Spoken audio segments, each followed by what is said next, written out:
말씀은요, 하늘에 보물을 쌓는 사람들입니다. 하늘에 보물을 쌓는 사람들. 사람은 누구나 보물을 쌓으며 삽니다.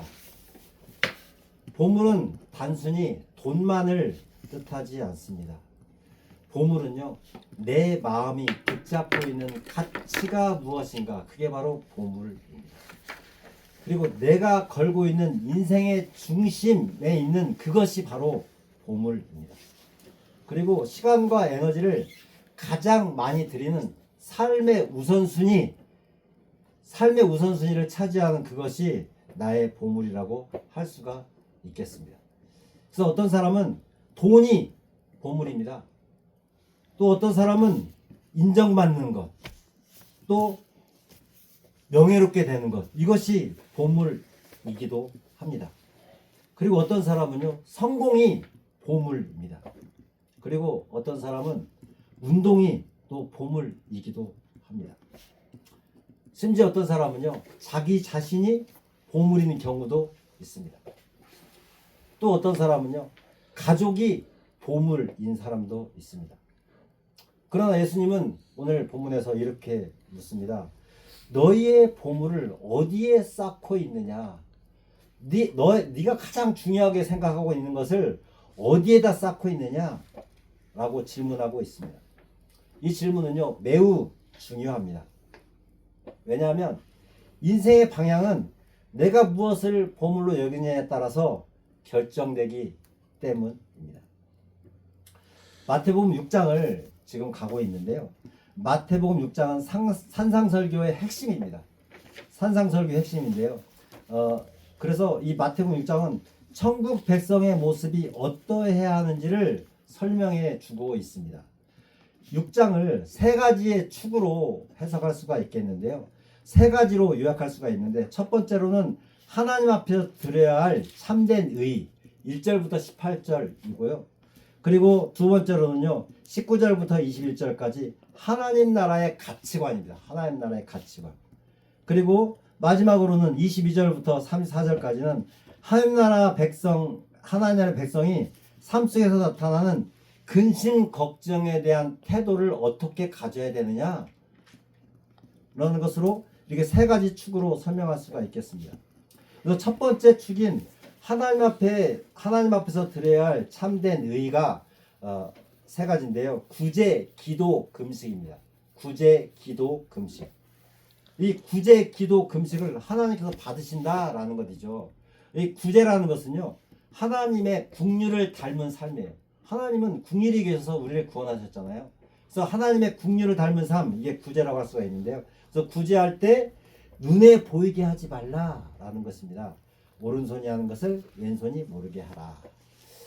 그리고 또 하나님께서 받으시는 것이 기도인데요. 이 기도는 하나님과의 진짜 관계가 어떻게 되느냐, 하나님과 너의 관계가 진짜로 어떻게 되느냐라는 것인데요.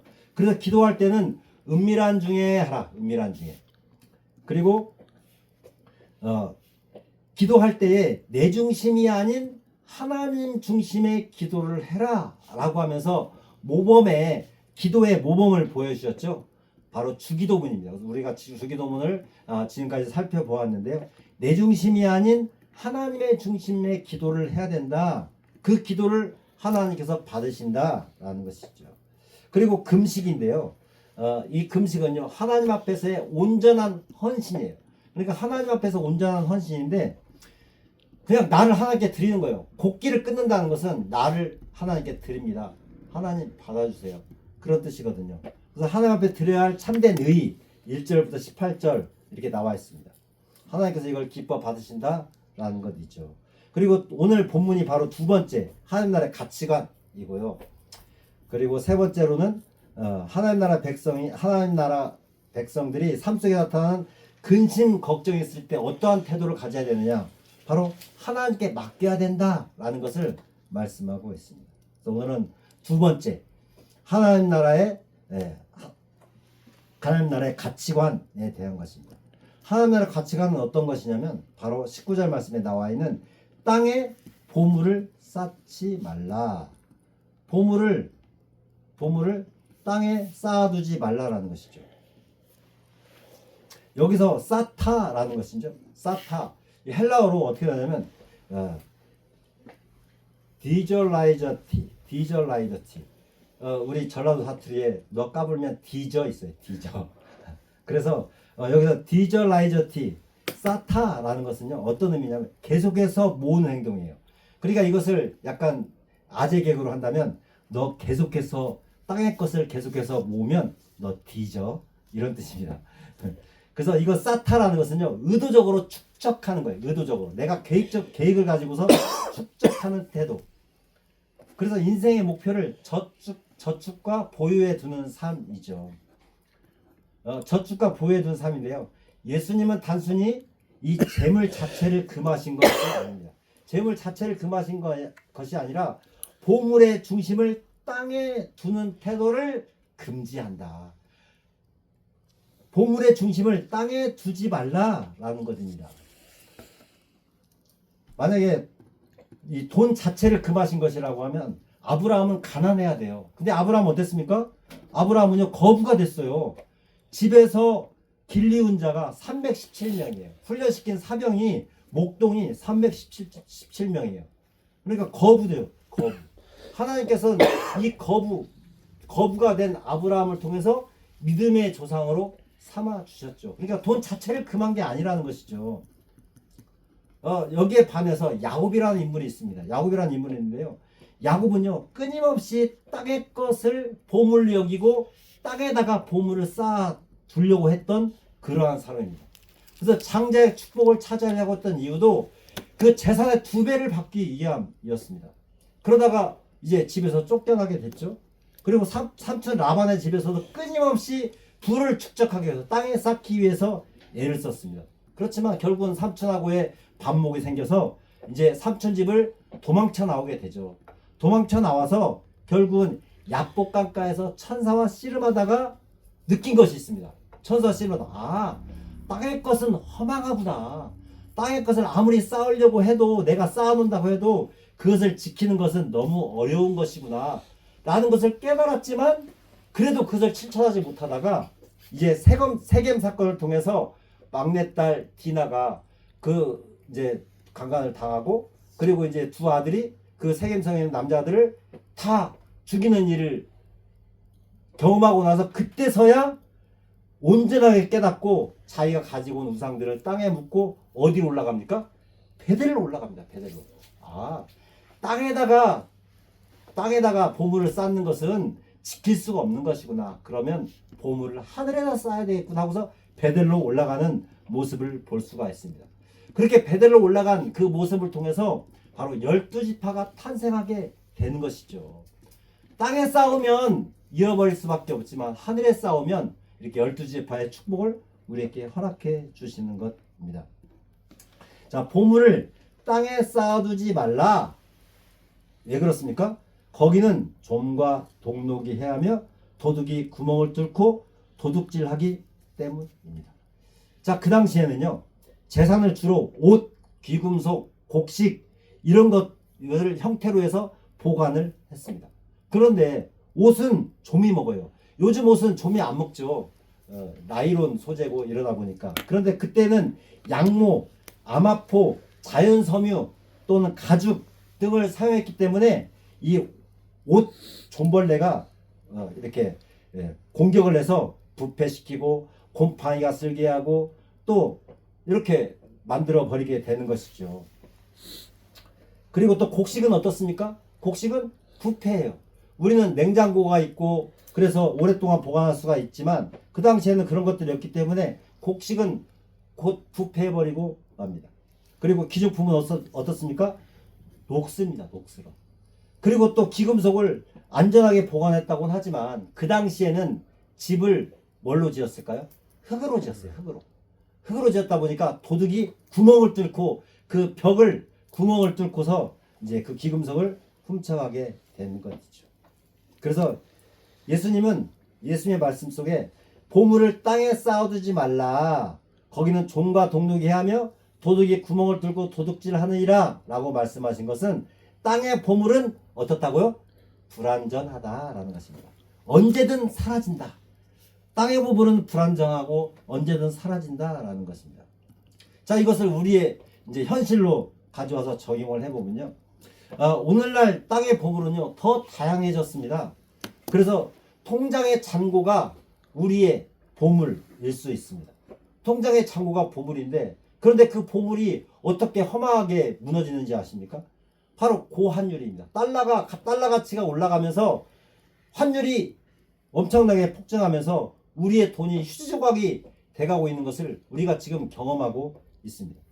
그리고 인플레이션, 물가가 엄청나게 올라가 버리면 내 통장에 돈이 많아도 그 돈이 별로 쓸 가치가 없어요. 돈의 가치가 하락하게 되는 것이죠. 그리고 또 통장에 돈을 넣었다고 해도 요즘엔 사이버 범죄 그리고 디지털 보안이 위협을 받아서 그 돈마저 해킹당해서 빼앗기고 있는 그러한 상황입니다. 더군다나 지금 양자 컴퓨터를 개발하고 있는데요. 이 양자 컴퓨터는 이 지금의 컴퓨터가 1만 년을 계산해낼 것을 이 양자 컴퓨터는 1분도 안 걸려서 그것을 암호를 다 풀어버린대요. 그 정도로 양자 컴퓨터는 어마어마합니다. 그래서 우리의 통장의 잔고가 결코 안전할 수 없다라는 것을 말씀하고 있습니다. 그리고 주식이나 부동산은 어떻습니까? 변동성이 너무 심해요. 변동성이 너무 심해서 지키기가 쉽지가 않습니다. 그리고 보험을 여러 가지를 들어놓은 사람들이 많이 있어요. 근데 보험은요, 어떻습니까? 다치거나 죽어야 이 보험이 나오는 거예요. 나한테 별로 그렇게 필요가 없어요. 내가 죽은 다음에 나오기 때문에 별로 나에게는 필요가 없게 되는 것이죠. 그리고 직장의 이 지위, 이 승진을 위해서 온갖 방법수단을 안 가리지만 그것조차도 요즘 AI가 더욱더 활성화되면서 직장에 사람이 필요가 없어지고 있습니다. 점점점 이제 사람들이 이제 직장을 잃어가고 있는 상황 가운데 있는 것이죠. 그래서 이 모든 것들은 언제나 바뀌고 사라질 수 있다라는 것입니다. 이 미국의 포춘지라는 잡지가 있는데요. 매년 사라진 직업을 리스트를 발표를 하고 있습니다. 그래서 10년 전만 해도 안정된 직업이라고 했던 수많은 일자리들이 대부분 다 사라져 버렸습니다. 그리고 앞으로는 더욱더 로봇과 AI가 다 해주기 때문에 요즘 대졸 신입사원이 필요가 없대요. 이렇게 사소한 일을 해줄 인원이 필요가 없대요. 오히려 어떤 사람이 필요하냐면은 이제 AI가 자료를 검색해주면 그것을 분별하고 판단해서 결정해줄 그런 결정권자들이 필요하다는 거예요. 그래서 명퇴당했던 사람들이 은퇴했던 사람들을 다시 또 회사로 불러들이는 경우가 있다고 해요. 그래서 한 경제 전문가는 이렇게 말을 합니다. 세상에서 가장 불안한 것은 사람이 만든 모든 것이다. 그러니까 사람이 만든 모든 것들은 불안하다라는 것입니다. 예수께서 말씀하신 그대로인 것이죠. 그래서 땅의 보물은 썩고 녹슬고 도둑맞게 되는 것입니다. 그래서 어떻게 해야 됩니까? 20절 말씀, 하늘의 보물을 쌓으라 라는 것입니다. 하늘의 보물 쌓으면 어떻습니까? 오직 하늘의 보물을 쌓아두라. 거기는 좀이나 동록이 해하지 못하며 도둑이 구멍을 뚫지 못하니라. 자, 그럼 도대체 하늘의 보물을 쌓는다는 것은 무엇을 말하는 걸까요? 하늘의 보물을 쌓는다? 성경 전체를 통해 보면 다음과 같이 말씀해 드릴 수가 있겠습니다. 첫 번째로는요, 하나님을 위해 사용하는 시간입니다. 누구를 위해 사용하는 시간이요? 하나님을 위해 사용하는 시간. 하나님께서 우리에게 이 수명을 허락해 주셨습니다. 이 수명을 허락해 주셨는데 그 하나님께서 허락하신 그 시간이 내 시간입니까? 하나님 시간입니까? 하나님 것이죠. 하나님 것. 근데 그것을 내 것처럼 쓰면은 그럼 그거는 하늘의 보물을 쌓는 것이 아닙니다. 시편 90편 말씀에 이런 말씀이 있습니다. 우리의 모든 날이 주의 분노 중에 지나가며 우리의 평생이 순식간에 다하였나이다. 그러니까 우리가 사는 모든 날들이 하나님을 화나게 만드는 거예요. 왜? 하나님을 위해서 쓰는 것이 아니라 나를 위해서 쓰는 거예요. 그리고 나를 위해서 쓴다고는 하지만 그게 영원한 것이 아니라 그냥 그 평생이 순식간에 딱 지나가 버려요. 그리고 또 10절 말씀에 우리의 연수가 70이요 강건하면 80이라도 그 연수의 자랑은 수고와 슬픔뿐이요 신속히 가니 우리가 날아가나이다. 지금은 뭐 100세까지도 살지만 그때는 70이고 강건하면 80이라도 그 연수의 자랑은 자랑할 게 없어요. 수고와 슬픔뿐이래요. 오래 살면 살수록 어떻습니까? 수고할 일이 많고 슬픈 일이 더 많다는 거예요. 우리 인생이 그렇다는 것입니다. 왜요? 나를 위해서 살기 때문에 수고와 슬픔만이 가득하니 그러다 보니까 그냥 우리의 수명이 신속하게 날아가 버려요. 날아가 버려. 어느 틈인가 모르게 벌써 저도 이제 환갑이 눈앞에 다가와 있습니다. 그래서 11절 말씀에 누가 주의 노여움의 능력을 알며 누가 주의 진노의 두려움을 알리니까. 하나님께서 자기를 위해 사는 삶에 대해서는 하나님께서 진노하고 두려워한다는 것을 잘 몰라요. 자기 자신을 위해서 사는 것은 하나님께서 진노하시고 두려워한다는 것을 알지 못하기 때문에 하나님께서 답답하신 것이죠. 그래서 하나님께서 이렇게 말씀하십니다. 12절 우리에게 우리의 날 계수함을 가르치사 지혜로운 마음을 얻게 하소서. 그래서 이 수명에는 한계가 있기 때문에 지혜로운 마음이 있어야 된다라는 것입니다. 무슨 마음이 있어야 된다고요? 지혜로운 마음이. 그래서 우리의 수명은 정해져 있기 때문에 지혜롭게 살아야 되는데 그 지혜롭게 사는 것은 나를 위해서 사는 것이 아니라 누구를 위해서 사는 거예요? 하나님을 위해서 살아야 된다. 하나님을 위한 시간을 더 늘려야 된다. 나를 위한 시간을 줄이고 하나님을 위한 시간을 늘려야 된다. 라는 것이 바로 보물을 하늘에 쌓는 것이다. 라는 것입니다. 우리의 삶 속에서 하늘의 보물을 쌓는 우리 모두가 되시기를 소원합니다. 두 번째로는요. 영혼을 살리는 일입니다. 영혼을 살리는 일. 누가복음 15장 7절에 보면 내가 너에게 이르노니 이와 같이 죄인한 사람이 회개하면 하늘에서는 회개할 것이 없는 의인 99으로 말미암아 기뻐하는 것보다 더하리라. 한 영혼이 회개하고 주께로 돌아오면 하늘에서는 천국잔치가 벌어진다는 거예요. 천국잔치. 우리는 옛날에 10명 전도하면 금을 선물로 주는 교회가 있었어요. 제가 부교육자 생활을 할 때. 금을 선물로 준다. 너무나도 귀한 일이다 라는 그런 표현이겠죠. 그런데 천국에서는 그런 정도가 아니라 그냥 천국 잔치가 벌어지는 거예요. 천국 잔치가. 그 스티븐 스필버그 감독의 쉰들러 리스트라는 영화가 있습니다. 한 번쯤 보셨을 것 같아요. 저는 이 영화를 보면서 좀 감동을 많이 받았는데요. 쉰들러 리스트라는 영화인데요. 나치 전쟁 상황 속에서 자신의 공장을 이용해서 유대인을 1100명을 구원해냈습니다. 그러니까 그 자기의 돈, 재산, 시간, 영향력을 모두 사용해서 유대인들이 강제 수용소로 끌려가는 것을 자기 것을 다 활용을 해가지고 다시 사오는 거예요. 그래가지고 1100명을 구원해냈어요. 1100명을 구원해냈는데 영화의 마지막에 보면요. 이제 영화의 마지막에 보면 실제로 이 주인공은 이런 말을 합니다. 내 차를 팔았으면 몇 명을 더 구원할 수 있었을 텐데 내 끼고 있는 반지를 팔았더라면 한 명을 더 살릴 수 있었을 텐데 하면서 후회하는 장면을 끝으로 영화가 끝이 납니다. 그러니까 영혼을 살리는 일이 얼마나 중요한 일이고 하늘의 보물을 쌓는 일인가를 깨닫게 해주는 그런 영화였습니다. 그래서 우리가 영혼을 살리기 위해서 이렇게 하늘의 보물을 쌓는 우리가 되시기를 소원합니다. 그리고 이제 우리가 좀 부담스러워하는 것인데요. 하나님 나라를 위해 사용하는 물질입니다. 하나님 나라를 위해서 사용하는 물질. 그 최의성 장로님이 있는데요. 최의성 장로님이 어릴 때 꿈이 있었어요. 어릴 때 꿈이 무엇이냐면 평생 동안 내가 교회 100개를 세우겠다라는 그런 비전을 품었어요. 어렸을 때 그 비전을 품었어요. 그래서 살아가면서 실질적으로 국내외에 100개 이상의 교회를 설립했습니다. 그리고 2023년 작년에 86세로 별세를 했습니다. 그러니까 일평생에 교회 하나 세우기도 어려운데 100개의 교회를 세우기를 꿈꾸고 그리고 그것을 실질적으로 이뤄냈다라는 것이죠. 그래서 우리가 하나님 나라를 위해서 사용하는 물질에 대해서 하늘에 쌓아두면 하나님께서 기뻐 받을 줄로 믿습니다.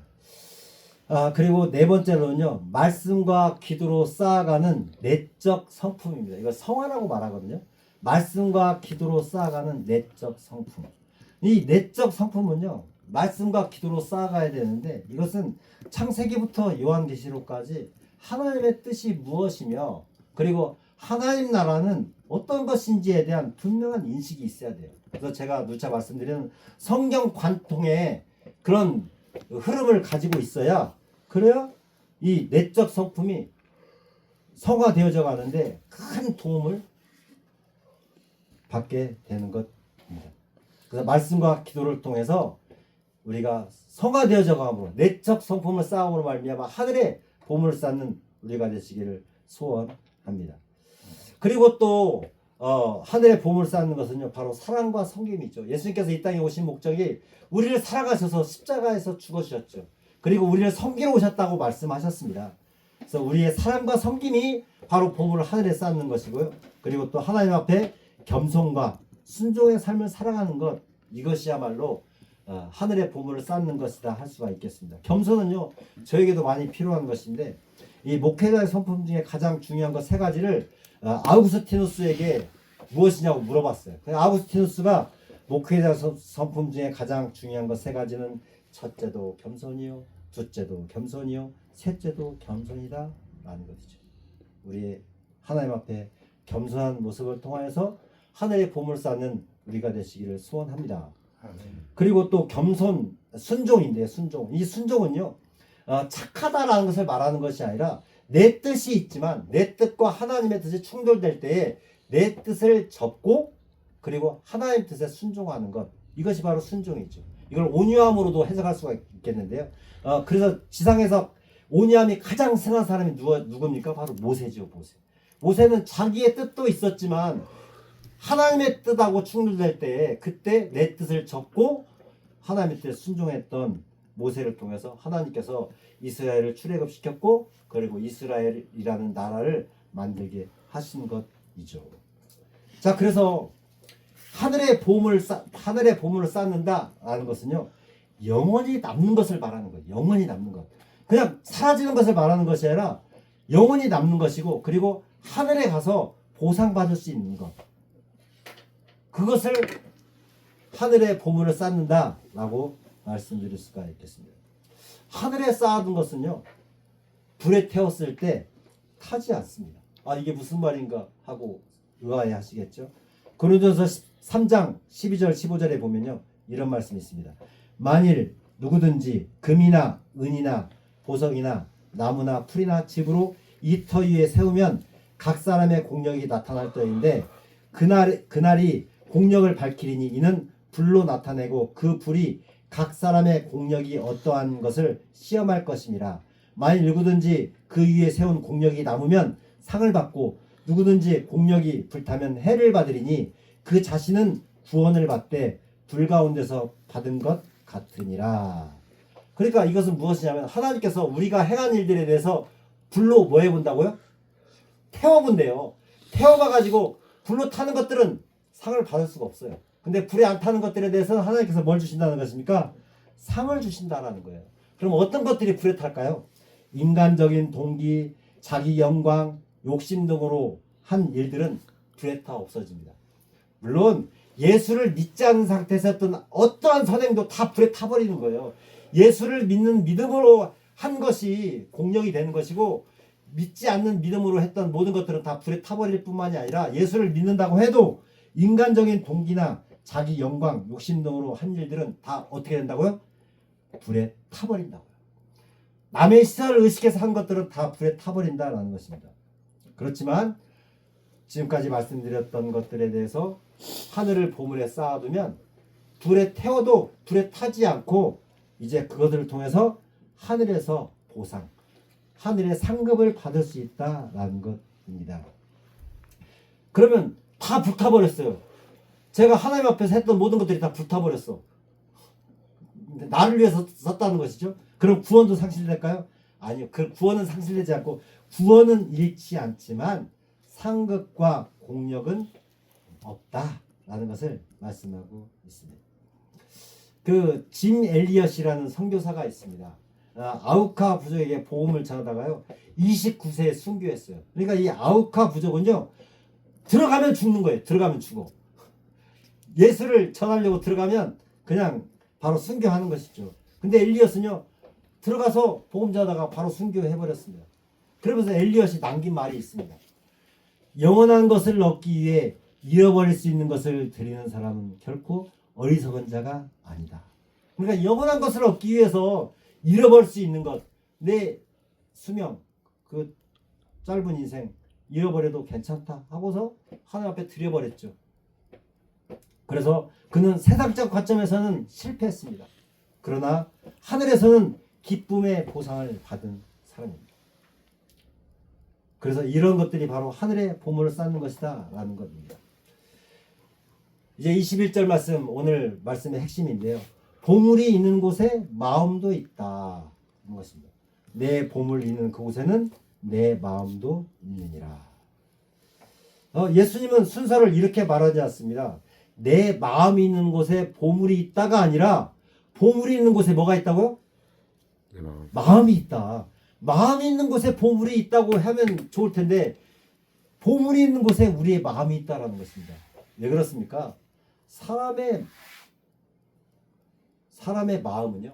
사람의 마음은 불확실합니다. 예레미야 17장 9절 말씀에 보면 이런 말씀이 있습니다. 사람의 마음은 만물보다 거짓되고 심히 부패했으니 누가 알까? 그러니까 이 구절은요. 인간의 마음이 본질적으로 부패하고 속임수가 많아서 청결한 마음을 온전히 소유하기가 어렵다라는 것이에요. 그래서 보물이 있는 곳에 따라서 내 마음이 어떻게 된다고요? 움직인다고요. 보물이 있는 곳에 내 마음이 움직인다라는 것입니다. 그래서 주식에 투자한 사람은요. 하루 종일 뭐에 관심이 많아요? 주식이 올랐냐 내렸냐 여기에만 관심을 갖고 살아갑니다. 그리고요. 자녀가 보물인 사람은요. 그 마음이 자녀에게로 가 있습니다. 그래서 이 아이가 어떻게 되는지 늘 거기에만 관심이 쏠려져 있습니다. 그리고 사업이 전부인 사람이 있어요. 잠을 자도 여행을 가도 사업만 생각나게 되는 것이죠. 즉 보물이 마음을 끌고 가는 것입니다. 그래서 예수님은 다음과 같이 말씀하십니다. 보물을 잘 선택하라. 그러면 마음이 따라온다. 보물이 있는 곳에 마음도 있다라는 것입니다. 나는 지금 어디에 보물을 쌓고 있습니까? 유튜브에다가 보물을 쌓고 있습니까? 재테크에다가 보물을 쌓고 있습니까? 아니면 건강, 운동, 직장 어디다가 보물을 쌓고 있습니까? 우리가 쓰고 있는 시간은 우리가 보물을 어떻게 사용하고 있는지 말해주는 가장 정직한 지표입니다. 우리의 마음이, 우리의 보물이 하늘에 쌓아서, 우리의 보물을 하늘에 쌓아서 하나님께서 받으시고 기뻐하시며 상급을 받을 수 있는 그러한 삶을 살아가는 우리 모두가 되시기를 주님의 이름으로 축원합니다. 아멘. 기도하겠습니다. 하나님 아버지 감사합니다. 보물을 하늘에 옮기면 마음이 평안해집니다. 보물을 하늘에 쌓으면 세상의 변화에도 흔들리지 않을 수 있습니다. 보물을 하늘에 둘 때 인생의 방향이 바뀌게 됩니다. 하나님, 우리의 보물을 하늘에 쌓음으로 말미암아 하나님의 큰 복을 누리며 살아가는 우리 모두가 되게 하여 주옵소서. 감사드리며 예수님의 이름으로 기도하옵나이다. 아멘.